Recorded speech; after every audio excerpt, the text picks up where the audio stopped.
young scholars, welcome to another amazing English class with Miss Damilola. Today we'll be talking about verb.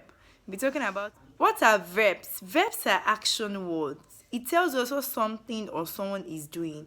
We have so much examples of verb as an action word. We have the run, jump, and so on. Can you see what the boy is doing? The two boys, what are they doing? They are walking. You know, verbs are action words, so we have so much example like run, dance, jump, sing.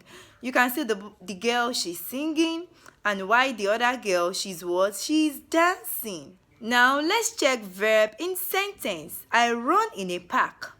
Is reading a book. As you can see, the boy is reading a book and they are playing football. So the action there is what? Run, reading, and playing, which tells us what they are doing. Now let's check the usage of verb in simple present tense. I play is an habitual action. What you love doing is an habit. And also the girl, she eats is a daily routine. What you do all the time, you eat. Now let's look at some examples of verb in sentences. Like sleep, the cat is sleeping.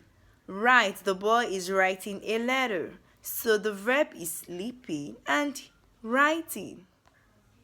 I know you've learned a lot now about verb as an action word. So you should be able to do all this, right? So you can write your answers in the comment section below, okay? Before I call it a day, before I conclude my lesson, just know that a verb is an action word. It tells you what someone or something is doing. I believe you've learned something about verb as an action word, right? And you've learned some examples. So see you in the next class. Bye.